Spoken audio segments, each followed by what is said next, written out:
Salam jumpa adik-adik, selamat tahun baru. Kita bersyukur kepada Tuhan untuk segala kebaikannya, berkat-berkatnya, kesehatan, kekuatan. Terlebih Dia menghadiahkan Yesus agar kita beroleh selamat. Baiklah, kita berdoa sebelum kita melanjutkan pelajaran sekolah sahabat kita. Mari berdoa. Terima kasih Bapa dalam surga untuk kesempatan belajar firman Tuhan. Terima kasih untuk Yesus yang telah menjadi juru selamat kami. Selagi kami mempelajari pelajaran sekolah sahabat, Roh Kudus kiranya memberikan pengertian pada kami, bahkan kekuatan untuk melakukan kehendak Tuhan dalam hidup kami. Dalam nama Yesus kami berdoa. Amin. Adik-adik, pelajaran sekolah sahabat kita tentang hadiahmu untuk Kristus. Hadiahku untuk Yesus. Nah, ayat hafalannya terdapat dalam Yohanes 3 ayat 16. Karena begitu besar kasih Allah akan dunia ini, sehingga Dia memberikan anaknya yang tunggal, supaya barang siapa yang percaya kepadanya jangan binasa, melainkan beroleh hidup yang kekal. Ada satu lagi ayat hafalannya, Ibrani 13 ayat 15. Ibrani 13 ayat 15 yang bunyinya seperti ini. Sebab itu marilah kita oleh Dia senantiasa mempersembahkan korban syukur kepada Allah, yaitu ucapan bibir yang memuliakan namanya. Jadi kita diminta untuk bersyukur kepada Allah untuk hadiah yang Tuhan telah berikan bagi kita. Judul pelajaran sekolah sahabat kita memang sesuai, hadiahmu untuk Tuhan. Hadiahmu untuk Tuhan. Para gembala datang pergi mengunjungi Yesus di Bethlehem, di kandang yang sangat sederhana.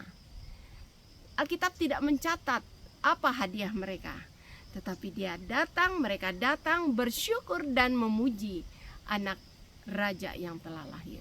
Bagaimana dengan orang Majus? Mereka datang, mereka orang bijaksana, orang kaya, dan mereka datang dengan persembahan mereka, emas, mur, dan kemenyan. Nah, kita ingat mur adalah minyak wangi yang juga dipakai untuk obat. Itulah persembahan mereka. Apa yang kamu persembahkan untuk Yesus? Kalau kita tidak ada apa-apa, jangan khawatir. Orang bijaksana boleh memberikan pengabdian mereka, pelayanan mereka.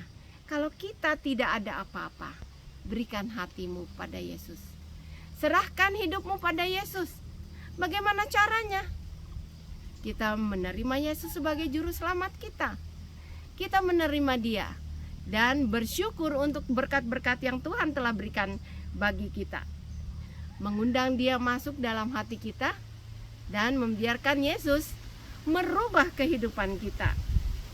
Berdoa dan membaca firman-Nya supaya kita tahu apa rencana Tuhan, apa kata-kata Yesus Tuhan kepada kita pada hari ini, dan menjadikan Dia sahabat yang terbaik. Ceritakan suka dukamu kepada Yesus. Itulah hadiah yang Yesus inginkan dari kita. Dan selain itu, membagikan kasih sayang kita kepada orang lain, karena kita sudah menerima kasih sayang yang daripada Yesus. Sebaiknya doa kita berdoa setiap hari, Tuhan, terimalah kami sepenuhnya menjadi milik-Mu.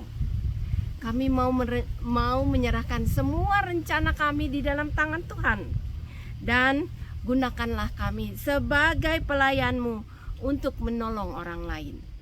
Tunjukkan kuasa-Mu untuk melakukan kehendak-Mu di dalam hidup kami. Nah, jadi adik-adik, kalaupun kita belum ada apa-apa, serahkan hidupmu pada Yesus. Dia menerima kamu sebagai korban yang hidup dan menjadi seperti Dia. Yesus sedang mengetuk di depan pintu hati kita. Kalau kita izinkan Dia masuk, Dia akan masuk dan merubah hidup kita. Duduk bersama-sama dengan kita, makan bersama-sama dengan kita, dan menjadikan kita anak-anak layak untuk pewaris kerajaan surga. Berikanlah yang terbaik untuk Yesus. Apa yang engkau miliki, Yesus akan menerima dengan sepenuh hati. Biarlah kita selalu menjadi persembahan yang hidup bagi Tuhan. Adik-adik, sampai di sini cerita kita. Marilah kita berdoa. Terima kasih Yesus karena Engkau telah memberikan yang terbaik di dalam kehidupan kami, sehingga kami layak menjadi anak-anak Tuhan. Pengorbanan surga bagi kami adalah segala-galanya. Oleh sebab itu Tuhan, tolonglah kami menyerahkan hidup kami untuk Yesus, menjadi alat-Mu, menolong orang lain mengenal kasih Yesus. Ampunilah Tuhan dosa kami. Dalam nama Yesus kami berdoa. Amin. Adik-adik, pelajaran sekolah sahabat kita sampai di sini. Tuhan Yesus memberkati kita. Selamat tahun baru.